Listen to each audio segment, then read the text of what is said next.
Hey, good people, I'm here with a nice gentleman. Let him introduce himself. Hello, good people. Good afternoon. My name is Michael Brandminer. I'm a resident of Ongwatanongwai, Kajiado County, a director at an organization called PART2 the Justice Initiative, Human Rights and Access Justice Program organization. We majorly deal with people, vulnerable people, poor and marginalized, who cannot access justice through judiciary and through other established mechanisms that are existing in our community.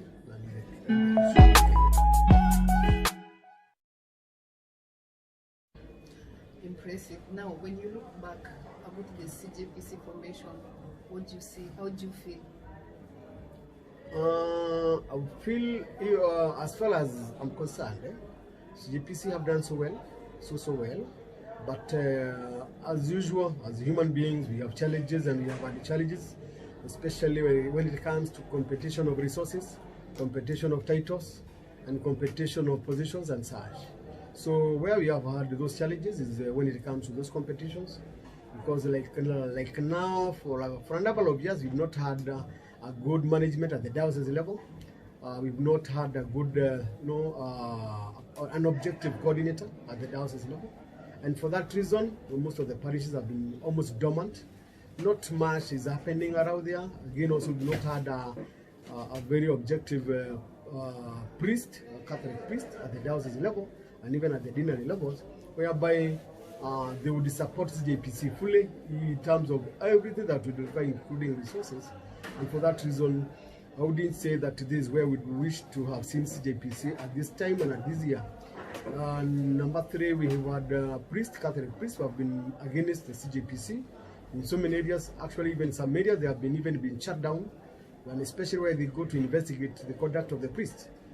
It has brought them into a very bad situation and scenarios, and so for that reason, you see them banning those priests, banning some of the establishments.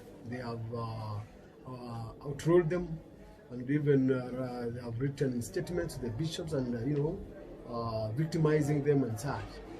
But if it were, like, for example, to be supported fully by the Catholic leadership, CGPC was the way to go. And by now, even included, it can also give lifeline to so many people, including employing so many people who are working with the CGPC. Because as a commission, because it is one of the few commissions that are established within the Catholic Church, because the other commission, the Commission for Education, Commission for Health, Commission for Agriculture and Livelihood, CRS, Catholic Relief Services.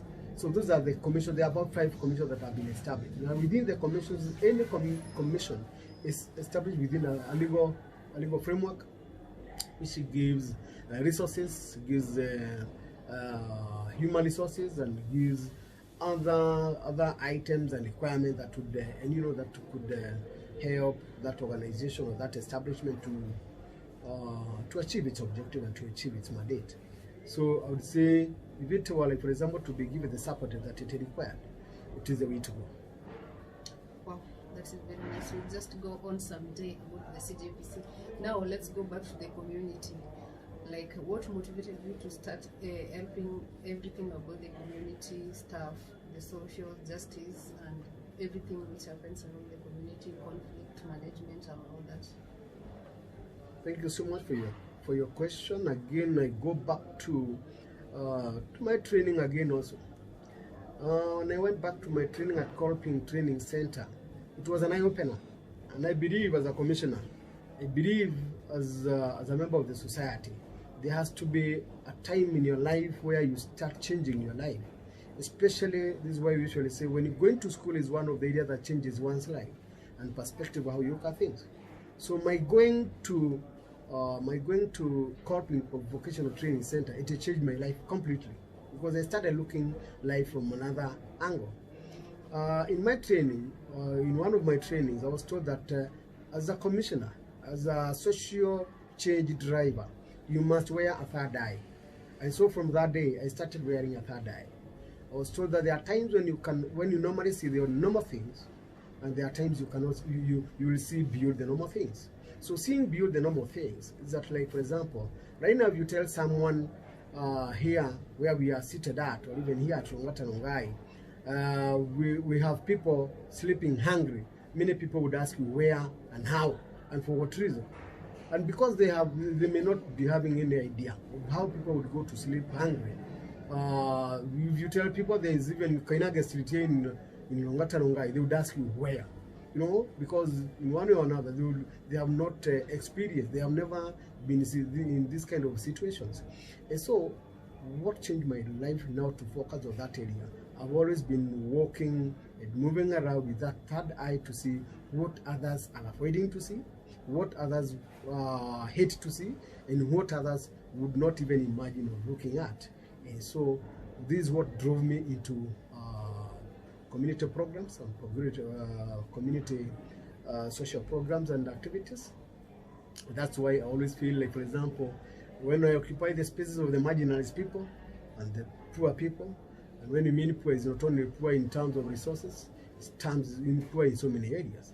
You see, like for example, in the Constitution of Kenya, we've been talking in Article 100, where we have the marginalized members of the community outlined. They are listed down there.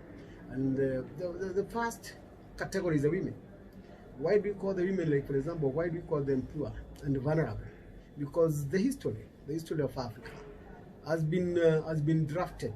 It is not written, but it was crafted by the members of the African community that women, first of all, did not own titles. It was unheard of, like a woman would ever access or have land. So when you deny that woman access to land, it means now everything on that land belongs to the holder of the title. Because if I need a loan, if I need resources, other form of resources, as a woman you cannot.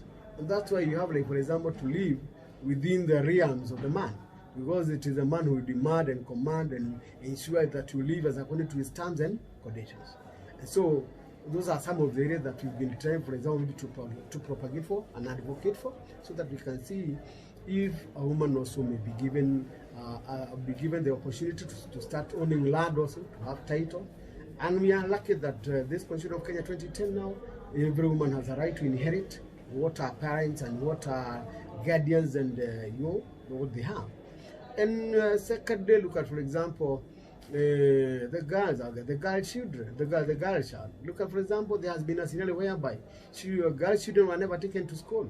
Asking the reason why you not want, like, for example, take a girl to school, you don't get a concrete answer. Probably maybe to give you a comfortable answer to the concern. And so by now we have a lot to be proud of, because our girls are even leading. Go to universities and colleges. You have find them even they are the tops, and they are doing marvelously good. And so I've been the NGO fraternity for many years. We have lobbied for protests. We have lobbied for these social changes in so many platforms. We have demonstrated, and all these has borne fruits. Because most of what we are seeing around, we have a lot to be proud of, especially all based in the Constitution. Because sadly, like for example, we've seen a lot of changes also coming through devolution. Because now we have the devolved government, the devolved power. So I'm one proud Kenyan that now, if only we can change our attitude now, and we wear the constitutional attitude. If we wear that gown, that all of us now we are geared towards achieving and implementing the Constitution of 2010. I'm telling you, Vanish and the rest of the Kenyans here, Kenya can be a wonderful, can be a great country for all of us. Now the biggest problem is that we are ignorant. Most of us, we have not even read the Constitution. Most of us do not even know what is the content of the Constitution. And that is been on the lead in trying, like, for example, to teach our people the content of the Constitution 2010. Now, how do you train people about the Constitution? Like, what methods do you use? Many times, because you see, a Constitution is not a novel. Does not have any stories where you can give stories as to how the rabbit and the hare were running after the hyena. So it is not usually a very interesting topic, even talking to the people. So many people will get bored within a very short time when you're training them. So in many cases, we try to organize workshops, short workshops, for 1 hour, 2 hours workshop. That's why I was telling you that when you go to Catholic parishes, where you go out there, we take part of the, you select some part of the constitution that are a bit interesting so that people now can start getting interested. Like the Bill of Rights, it's usually one of the most interesting part of the constitution, so that is the chapter that you start with. When you introduce the first component of the preamble of the constitution, then you go direct to the Bill of Rights, because like the young people wants to hear why they, how they can stop being arrested, how they can be allowed to smoke or jacoyas and such. So those are some of the areas they would sit and even sit for longer hours to listen to how they are going to be given that opportunity of enjoying their rights, the sole perception that their rights, because whatever they call their rights is not the rights that are in the constitution, but they believe they are the rights that they are supposed to enjoy. And that's how you create the discussion, the conversation until you agree. Okay, now like let me ask, where do you do this training, like in churches or in halls, social halls? Like who gives you permission to do this? Majorly we work with established organizations, like what you said. The churches are the best platforms, those are the best partners, because we approach the pastors and the priests, whereby we go and ask them whether we can be able to train their people, their groups, and so on and so forth. So in many times we have done so well, even through the government also will, for example, the MPs, the MCAs, will also, even the chiefs, they will invite you to their barazas so that you can train their people on some aspect of the constitution or some areas of the constitution. And I believe, were it not for the shortage of resources, we would have gone quite far. But now shortage of resources is another hindrance, because again also there was a time we attempted to borrow for resources, to look for resources from the county government. The county governments told us they cannot fund organizations, not unless we do our own proposals. So we are trying to do our own proposals until we get the funding to help this gospel to reach more people, the gospel of the new constitution, the gospel of social change, and constitutionalization of all the Kenyans and the members of the community in Kenya.